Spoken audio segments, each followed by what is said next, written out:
கொலை பாதகர்கள் எந்த ஜாதி? கோட்டா ஜாதி தானே. என்னப்பா என்ன பண்ற? எத்தனை ஒரு பஞ்சாயத்தடா முடிச்சு வச்சு பாரு, நமக்காக அம்பட்டு போலும் பிள்ளை குட்டியோட வெயில்ல காத்து கிடக்குறாங்களே. தோழர் ஸ்ரீவித்யா அவர்கள், வாருங்கள் அவரோடு விவாதிக்கலாம். தோழர் வணக்கம். வணக்கம் தோழர்.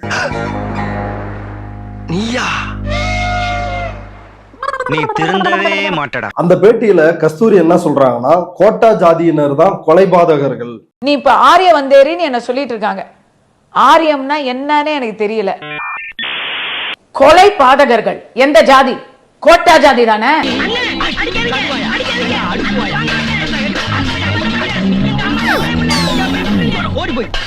கஸ்தூரி, இடஒதுக்கீடு பெறவங்களா கொலக்கார பசங்கன்னு கேக்குறியே, இடஒதுக்கீடுனா உனக்கு என்னன்னு தெரியுமா? உனக்கு அது தெரிஞ்ச நாயா இங்க வர்றேன், தெரியாமத்தால இங்க வந்து குத்த வச்சேன். இது எங்க பார்த்தாலும் செருப்பால் அடிக்கணும் அந்த மாதிரி பேசினதுக்காக.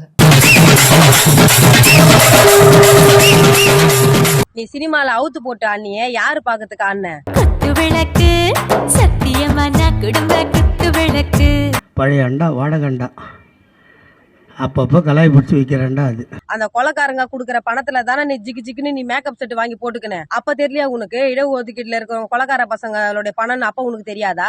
பாக்க கேனச்சிரிக்குமா இருந்துகிட்டு எதுக்குங்க அதான் சர்வத்தையும் அடக்கிட்டீங்க, மறுபடியும் எங்க வீட்டு பிள்ளை இருந்தார் மாதிரி எதுக்கு பெல்ட் எல்லாம் கழட்டிக்கிட்டு இருக்கீங்க? இப்ப வந்து உனக்கு இடஒதுக்கீடு பெறவங்க கோட்டால இருக்கிறவங்க எல்லாருமே கொலக்கார பசங்க தெரிய. உனக்கு பின்னாடி அவ்வளவு வாய் கொழுப்பு உனக்கு. பின்னாடி முறைக்கிற அடிச்சனா வாயில் நுர கிளம்பிடும். கஸ்தூரி அப்படிங்கறது ஒரு தற்குறி. யாரு? நீதான். சரி, ஒத்துக்கிறேன். பார்ப்பனர் அல்லாத சமூகத்திற்கு, பிசி எம்பிசி எஸ்டிக்கு எதிராக இவ்வளவு கீழ்த்தரமாக பேசிய கஸ்தூரியின் மீது அரசாங்கம் வந்து நடவடிக்கை எடுக்கும். என்னடா பாக்குற பண்ணி பயல புரியுங்க சார், அவனை பிடிச்சு ஜெயில போடுங்க சார் அவனை. என் குடும்பத்துல 21 பேரு இந்த கோட்டாவை பெறத்துக்காக குண்டடி பெற்று வீரமரணம் அடி செத்தா. அந்த வரலாறு என்னன்னு உனக்கு தெரியுமா? நீ எந்த ஊருடி? நீ எங்க இருந்து வந்து என் தமிழ் மண்ணில எங்க மக்களை பத்தி நீ பேசுறதுக்கு? அன்னைக்கு எஃப்எம்ல வேலை செய்யற பொண்ணுன்னு தெரியாம ஏகதாளமா பேசி அனுப்பிச்சிட்டீங்க. இப்ப மொத்த மெட்ராஸை சேர்ந்து உங்க குடும்பமே எரிய ரெடி ஆயிட்டாங்க. இடஒதுக்கீடுக்கு எதிராக பேசியிருக்காங்க, மத ரீதியா கலவரம் உருவாக்குற மாதிரி பேசியிருக்காங்க, இரு பிரிவினருக்கு இடையே வந்து கலவரம் தூண்டுற மாதிரி எல்லாம் பேசியிருக்காங்க. இந்த கஸ்தூரி மேல வன்கொடுமை தடுப்பு சட்டத்துல நடவடிக்கை எடுத்து உள்ள போடணும். அப்ப கம்பி என்றது கன்ஃபார்ம் ஆகி போச்சு சார். ஊட்டி ஜெயில் போட சொல்லுங்க, கொஞ்சம் கிளைமேட் நல்லா இருக்கும். இந்த வாய் கொழுப்பு உனக்கு அடக்கணும். தமிழ் மக்கள் கிட்ட 3 தினத்துல நீ மன்னிப்பு கேட்கலனா மரியாதையா இதே மேடையில மன்னிப்பு கேட்கணும். மன்னிப்பு கேட்கல இங்கே உன்னை கூறு கூறா வெட்டி போட்டுருவேன். எமது தமிழர் முன்னேற்ற படை 3 தினத்துக்கு பிறகு உன்னுடைய வீடை முற்றுகையிட்டு உனக்கு மிகப்பெரிய பாடத்தை புகட்டுவோம். ஆஹா, சூனா போனா ஒவ்வொருத்தருக்க வேகத்தை பார்த்தோம்னா அவன் அருமை வறுமைக்கு ஆபத்து வந்துரும் போல் இருக்கடா. ரொம்ப கவனமா டீல் பண்ணி ஆட்டத்தை கலைச்சிடுறாசா. யாரு எந்த கோட்டா ஜாதி முதல்ல வந்து கொலகார ஜாதி? கஸ்தூரியே முதல்ல கோட்டா ஜாதி தான். இடபிள்யூஎஸ் இருக்குது இல்ல? இப்ப என்ன பண்றீங்க? என்கிட்ட 3 ட்ரிப் வாங்கி முடுக்குன்னு குடிக்கிறீங்க. ஓகே, பயவுள்ள இவன் கோமியத்தை வாங்கி குடிக்க சொல்ற மாதிரியே சொல்றானே. வெள்ளக்காரன் வந்தோடனே அவன் ஷூவை நக்கி, தம்பி ஆர்எஸ்எஸ் வரலாறு படிக்கணும்.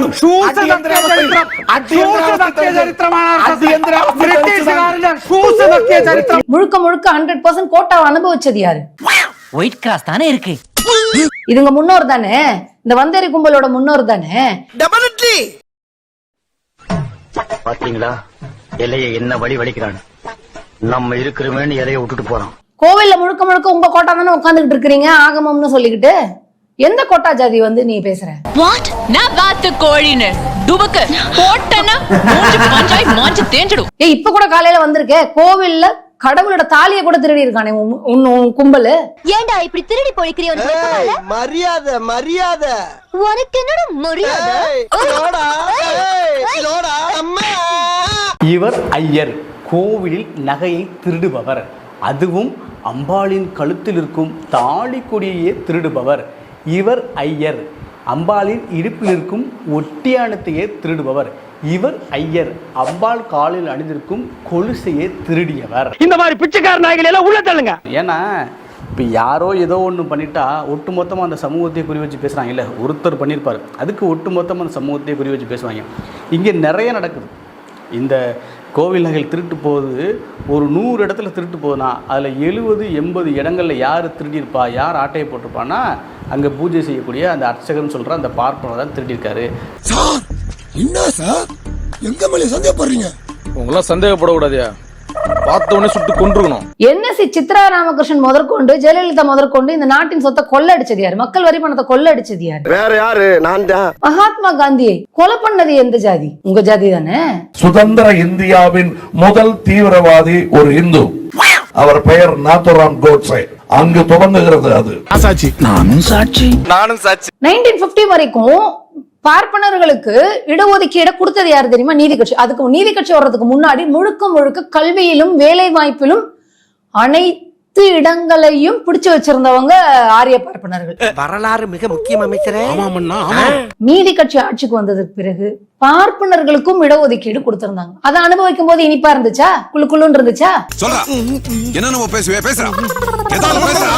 கஸ்தூரி பேசியதனுடைய உள்நோக்கம் என்ன அப்படின்னா, இல்லண்ணே எனக்கு வேலை வெட்டி இல்ல, சரி இப்ப இந்த வியாபாரம் தான் ஓடிக்கிட்டு இருக்கு. 100% இடஒதுக்கீடையும் ஆரிய பார்ப்பனர்கள் மட்டுமே அனுபவித்துக் கொண்டிருந்தார்கள். அந்த இடத்துக்கு திரும்ப வரணும். உழைச்சு சாப்பிடணும்.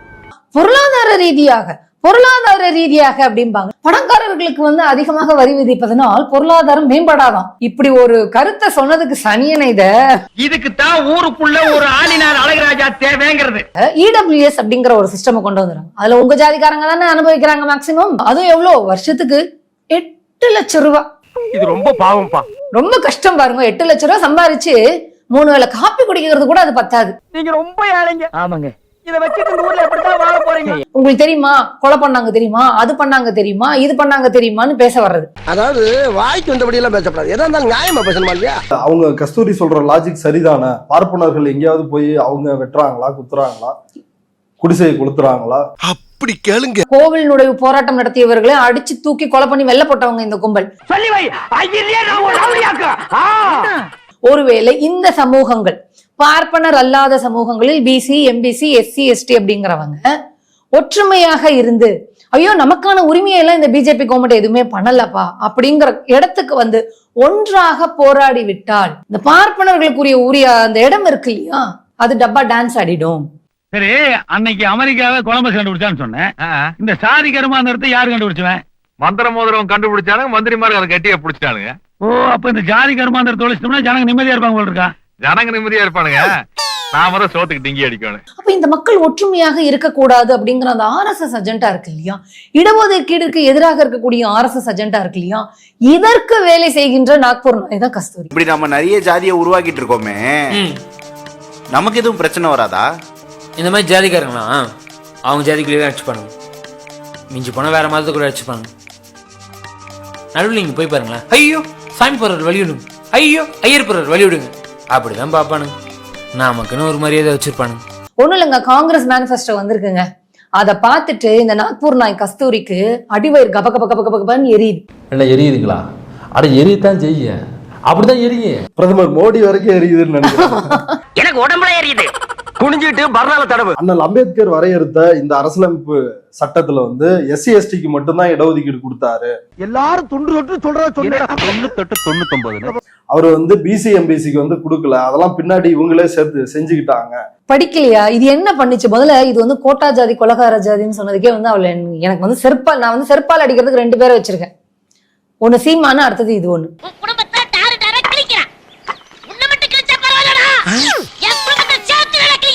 எல்லாத்தோட கொடுமை தன்னை ஒரு அம்பேத்கரிஸ்ட்னு சொல்லிக்கிச்சுங்க. அதுதாங்க என்னால தாங்க முடியல. அறிவு கட்ட முண்டமே, மண்டையில மூளைன்னு ஒண்ணு இருக்குதா? அது எங்க இருக்கு? கூச்சமே இல்லாம கொஞ்சம் கூட கூச்சம் இருக்கணும், ஒரு நேர்மை இருக்கணும். அது ஒண்ணுமே இல்ல அதுக்கு. எனக்கா? அதெல்லாம் இருக்க வேண்டாம் போய் சொல்லியா? எனக்கெல்லாம் போய் பல வருஷம் ஆகி போச்சு. நீ எல்லாம் ஒரு ஜென்மமா? சோறுதான் திங்கிறியா? மடப்பல முட்டாப்பல சோத்த திங்கிறியா? சோத்த விட்டு லட்டிய திங்கிறியா? சோத்த தான் திங்கிறேன். சோத்த தானே திங்கிறேன். ஏப்பா அடிக்குற? அடிக்காம என்ன பண்றது? இல்லை, அம்பேத்கர் பேர்ல எப்படி உனக்கு இந்த அளவுக்கு பகிரங்கமா ஒரு பொய் சொல்லணும்னு உனக்கு தோணுது? நிஜமா சொல்லு, இதெல்லாம் செருப்பு கழட்டி அடிச்ச தப்பே கிடையாது. ஐயோ ஐயோ, வேணாப்பா வேணாப்பா, வச்சுக்கறாப்பா. அம்பேத்கர் பேரை சொல்றது கூட அதுக்கு தகுதி கிடையாது சனியன். அப்ப நான் பஞ்சாயத்துல ஒண்ணும் சொல்லக்கூடாதா? சொல்லக்கூடாதா? சொல்லக்கூடாது. உனக்கு சொல்ல உரிமை கிடையாது. இந்தியா பாகிஸ்தான் பிரிவினையின் பொழுது பாகிஸ்தானுக்கு செல்லாமல் இந்தியாவிலேயே இருந்த பல முஸ்லிம்கள் பாகிஸ்தான் போகாததற்கு காரணம் அவங்களுக்கு இங்க இருந்த சொத்து சுகம்தான். இந்தியாவில இருக்கணும், பாகிஸ்தான் போக வேண்டாம் அப்படின்னு முடிவு கட்டின பல இஸ்லாமியர்களுக்கு போக வேணாம் முடிவு கட்டினதுக்கு சென்டிமெண்ட் பேட்ரியாட்டிசம் மட்டும் காரணம் இல்லை. இங்க அவங்களுடைய சொத்து சுகமெல்லாம் இருக்கு, நல்லபடியா இருக்காங்கிறதும் ஒரு காரணம். அல்ல கைக்கு நக்கல பாத்தீங்களா, அந்த கண்ணத்தை அப்புங்கண்ணா.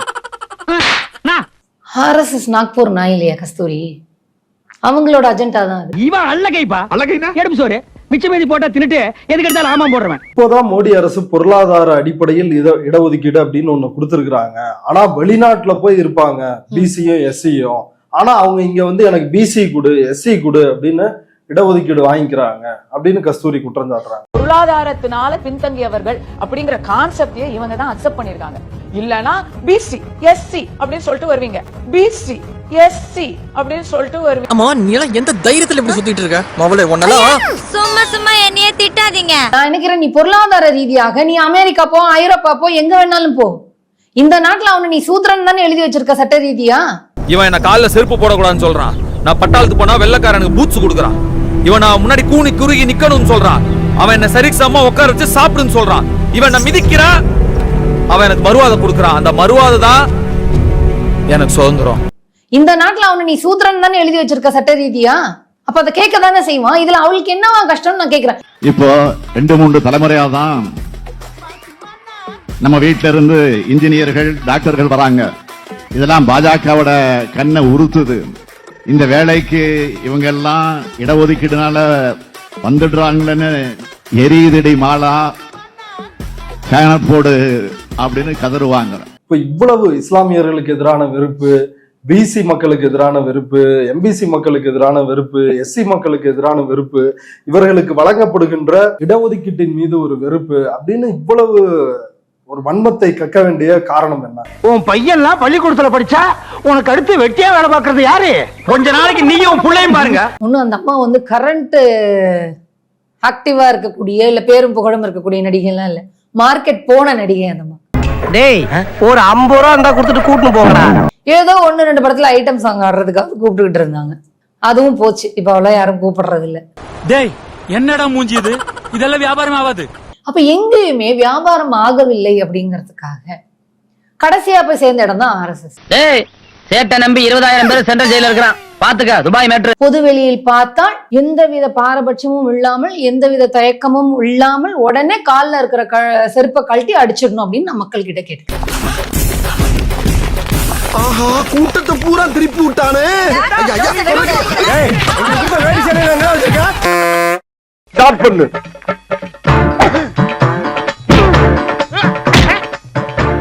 இங்கிட்டு வா. அப்படியா